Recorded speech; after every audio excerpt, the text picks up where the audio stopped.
Olá pessoal, tudo bem? Você já reparou como a gente adora fingir que odeia fofoca? Em público, todo mundo diz não gosta desse tipo de coisa, que não perde tempo com intriga. Mas na prática, basta alguém soltar um "Você sabe o que aconteceu?" para a sala inteira entrar em modo de atenção plena. A fofoca é tratada como um vício menor, um pecado social de baixo orçamento, coisa de gente ociosa. Mas, se a gente olha com um pouco mais de cuidado sociológico, ela aparece como uma das tecnologias sociais mais antigas e eficazes que a humanidade já inventou. Para quê? Para manter grupos coesos, punir desvios e construir reputações. E é exatamente sobre isso que eu quero conversar neste vídeo. Pô, afinal de contas, como que foi que a fofoca ela saiu, né? Ela saiu daquele toque físico entre primatas e passou para uma, eu diria, para uma conversa ao pé de ouvido nas pequenas comunidades. E hoje ela é empacotada, isso é que me importa nesse vídeo, e hoje ela é empacotada em algoritmos, métricas e notificações, transformando curiosidade em vigilância e, às vezes, cuidado em punição. Da roda de amigos ao feed do TikTok, o caminho é mais curto e politicamente mais tenso do que parece. Então vamos começar com George Simmel, que afirma que a fofoca deixa de ser um ruído moral e vira quase uma infraestrutura informacional, onde toda relação social, dizia ele, descansa em conhecimento recíproco, e nessa construção delicada de quem o outro é, montada a partir de fragmentos que ele escolhe mostrar e de pedaços que circulam sem o consentimento dele. Ou seja, você só fala o que te interessa falar, né? Nunca conhecemos ninguém por inteiro. O máximo que alcançamos é uma verdade ideal, sempre incompleta, aproximada, baseada nesse equilíbrio instável entre o que é público e a nossa propriedade privada espiritual. Aquele núcleo de experiências, desejos e falhas que a gente prefere manter em reserva. Nesse cenário, a fofoca não é só maldade, ela é a base de uma economia da confiança. Quem é confiável, quem já pisou na bola, com quem vale a pena se aliar, quem é melhor evitar. Vocês não acham isso? Pense em qualquer grupo, da família no WhatsApp ao laboratório de pesquisa. E repare como as reputações são construídas tanto por interações diretas quanto por conversas laterais sobre essas interações. Não é? A fofoca, nesse sentido, é um mecanismo de controle social informal, onde ela premia comportamentos que o grupo aprova, sanciona discretamente desvios e mantém todo mundo sob uma vigilância difusa, que não aparece em nenhum regulamento, mas pesa na hora de decidir quem é dos nossos e quem não é. Se a gente recua ainda mais no tempo, entra a tese de Robin Dunbar sobre a evolução da linguagem. Vou tentar explicar para vocês. Em grupos de primatas, o que garante a coesão é o grooming, sabe? Aquele cuidado físico, aquele pentear, limpar, tocar, que não serve só para higiene, mas para dizer, olha, você é importante para mim, estamos juntos nessa. O problema é que esse modelo ele tem limite. Conforme os grupos crescem, como foi acontecendo com as sociedades, né, elas foram se modernizando, etc. Então, conforme isso vai crescendo, simplesmente não dá mais para pentear todo mundo manualmente. Obviamente, o dia ia acabar antes de você terminar o turno de carinho em cada aliado. É óbvio, muita gente para pentear. Vocês conseguem entender isso? Assim, a solução evolutiva teria sido transformar o toque em um som. Então, a linguagem ela surge como um vocal grooming, um pentear à distância que permite cuidar de vários vínculos ao mesmo tempo, enquanto libera endorfinas e opiáceos naturais que dão a sensação de prazer e pertencimento. Ao falar de alguém, especialmente em conversas íntimas e cheias de segredo, a gente faz um vocal ego massagem, em inglês, tá? Massageia não só o ego de quem participa, mas o próprio tecido do grupo, aquele tecido social, tá? Repare como isso se parece com uma cena cotidiana. Vamos pensar assim, ó. Você tem aquele grupo de amigos, comentando a vida amorosa de um colega, né, naquele clima de confidência, e aí passa a ter uma sensação de que estamos dividindo algo que não é de qualquer um. Isso não é só curiosidade, obviamente. Ela é uma manutenção de uma aliança. Nós fofocamos para saber com quem é seguro contar, para equilibrar débitos e créditos. Ou seja, assim, mais ou menos, eu te conto isso, você me conta aquilo. E para identificar quem é trapaceiro, no qual aquele que não cumpre combinados, quem é aquele que explora os outros, aquele que finge cooperar, mas só puxa para o seu lado. Em termos evolutivos, essa habilidade de identificar e isolar quem não colabora foi crucial para a sobrevivência da espécie. Vejam que louco, hein? Eu estou falando de fofoca. Olha onde a gente está chegando. Continuando, então, só que se a fofoca ela une, ela também separa, né? Obviamente. Um pensador chamado Norbert Elias, ele mostra isso quando analisa a relação entre grupos estabelecidos e outsiders. Vou tentar explicar. Quem já está dentro, com prestígio consolidado, costuma monopolizar a fofoca legítima. O que é essa fofoca legítima? Aquilo que conta como informação confiável sobre os outros. Agora, a fofoca ela vira um monopólio de chances de poder também, no qual os estabelecidos eles criam uma fantasia coletiva, na qual o seu grupo é naturalmente superior, tá? Vocês já escutaram isso nesse canal? Certo? Então aquele grupo ele é superior, os outros não prestam. Enquanto, né, atribuem aos de fora todos os defeitos que justificam a exclusão deles. Então vocês estão entendendo toda a dinâmica de formação de grupos? A fofoca é uma das formas dessa coisa. Nesse jogo, a fofoca tem duas faces. Internamente, circula a fofoca de elogio, na qual são contadas histórias que reforçam a virtude, a competência, a confiabilidade dos pares. Aquele colega brilhante, aquele líder visionário, aquela amiga sempre leal, não é isso mesmo? Contudo, externamente, essa fofoca é direcionada aos outsiders, aqueles que estão do lado de fora. E aí domina a fofoca da censura, que nada mais são do que narrativas que destacam defeitos, deslizes, supostas falhas de caráter, construindo a imagem de que aquele grupo, sim, aquele grupo é desorganizado, preguiçoso, pouco confiável. O nosso grupo é maravilhoso, tudo é ótimo. Entenderam? É por isso que Elias chama essa dinâmica de uma lei do mais forte operando na esfera simbólica. Não tem soco literal, mas tem uma violência de reputação. Quem controla a narrativa controla os rótulos. E quem controla os rótulos controla as portas. Ou seja, que portas? De emprego, de círculos sociais, de oportunidades. Agora, isso é acentuado em tempos de rede social, né? Isso ganha um upgrade, um grande upgrade, né?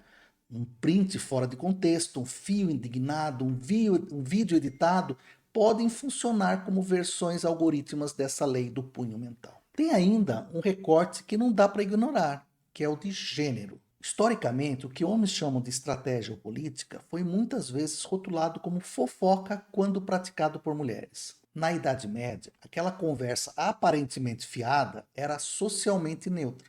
Mas, à medida que reuniões femininas passaram a ser vistas como espaços de troca de informação e organização, essa mesma conversa virou ameaça política. Vou te dar um exemplo. Em 1547, uma proclamação oficial contra a fofoca e o balbúcio das mulheres tornou os maridos legalmente responsáveis por trancar suas esposas em casa. Veja que louco.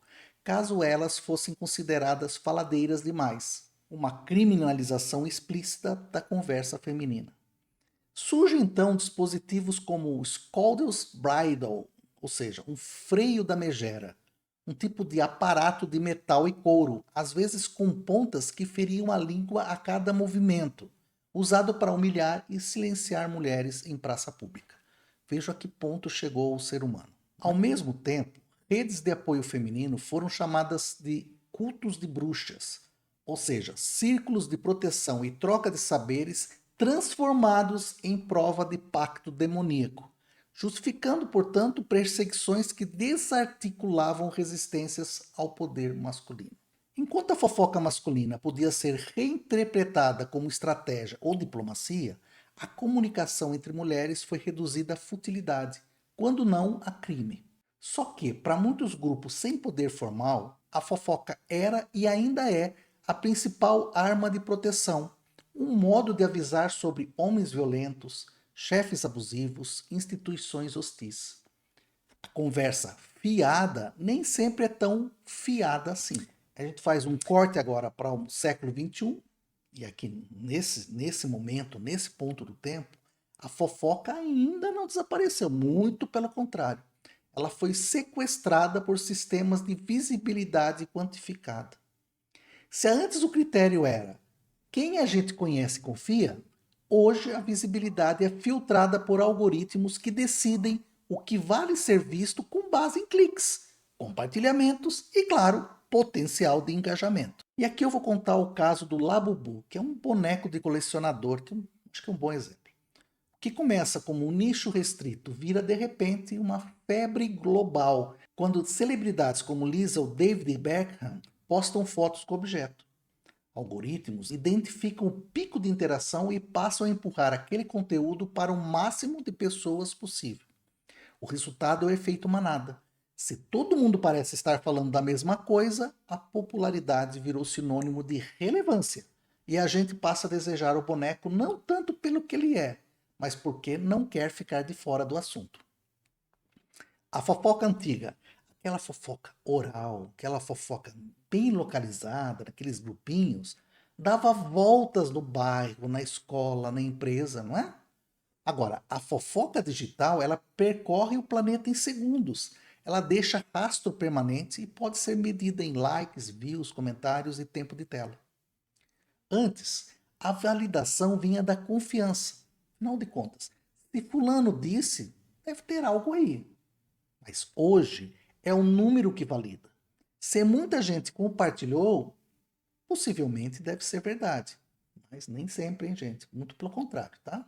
Assim, há uma diferença clássica entre a fofoca orgânica e a fofoca algorítmica, que pode ser diferenciada pelo alcance, né, do local ao global, pela duração, do efêmero ao permanente, pelo mecanismo da seleção por confiança à prova da popularidade e o impacto dos laços diretos às cascatas de informação que fogem do controle de quem apertou o primeiro enviar. E não por acaso, experiências de desquantificação, por exemplo, como esconder a contagem de likes em plataformas, elas tendem a aumentar a autenticidade dos posts, justamente porque reduzem a obsessão por métricas como termômetro de valor. Em outras palavras, quando a fofoca deixa de ser vigiada por números, parte do comportamento humano volta a se aproximar do que era no modelo orgânico, na qual menos performance, mais troca real. Por trás de tudo isso, existe uma psicologia da exposição que as plataformas aprenderam a explorar muito bem. Eles vivem no caos das controvérsias diárias.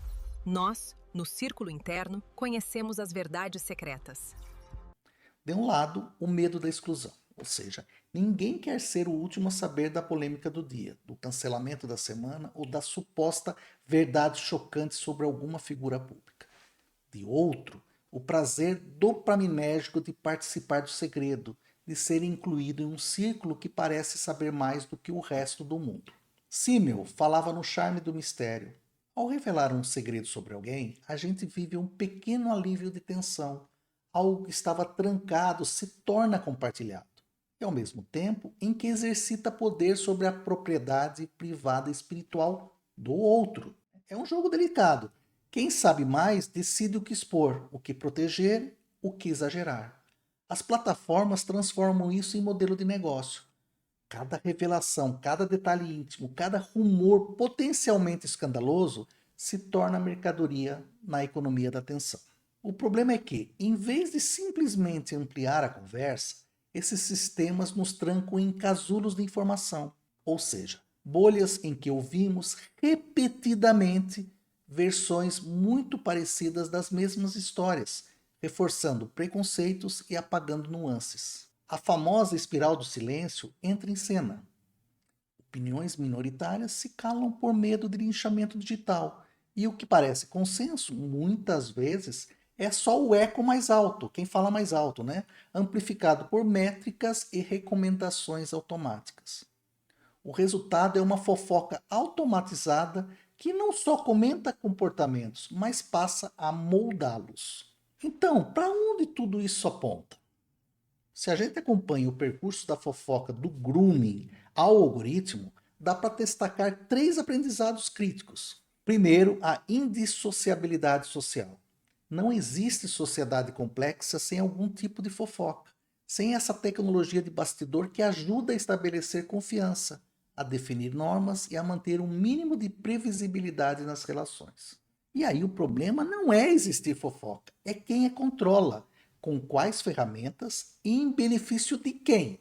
Segundo, a mutação tecnológica, onde o digital não inventou a fofoca, mas lhe deu uma escala, uma velocidade e uma permanência que desafiam nossa capacidade de julgamento. Ora, o que antes era cuidado, por exemplo, avisar sobre quem é perigoso, proteger alguém vulnerável, pode facilmente virar vigilância punitiva, linchamento, cancelamento sem direito a contexto. Quando aquele toque antigo, pré-histórico, vira um código binário nos dias de hoje, o risco é a humanidade escorrer pelas fendas, né, da nossa interface algoritmo. Terceiro, resistência e alfabetização. Ora, se não queremos ser só combustível da manada algoritmo, precisamos de dois movimentos combinados. De um lado, modelos de IA e plataformas que incorporem valores, que não tratem todo o engajamento como bom engajamento e que reconheçam contextos, vulnerabilidades, assimetrias de poder. De outro, uma literacia midiática capaz de identificar quando estamos presos em casulos informacionais e quando estamos participando de uma fofoca que mais pune do que protege. Em uma era de fofoca automatizada, humanizar a comunicação e proteger uma esfera de reserva, né, aquela reserva, aquele espaço interior onde nem tudo é dado em sacrifício ao feed, deixa de ser um luxo individual para virar ato de resistência política contra a padronização das mentes. E finalizando, se esse vídeo te fez pensar sobre a maneira como você consome e compartilha histórias, do grupo da família ao Trend Topic, conta aí nos comentários, né? Em que momento você percebe que deixou de só se informar e começou sem perceber a alimentar a máquina da fofoca algoritmo? E se ainda não é inscrito, por favor, considere se inscrever. Dê o seu likezinho, isso pode ser compartilhado por mais pessoas. Um grande abraço e vejo-os em breve.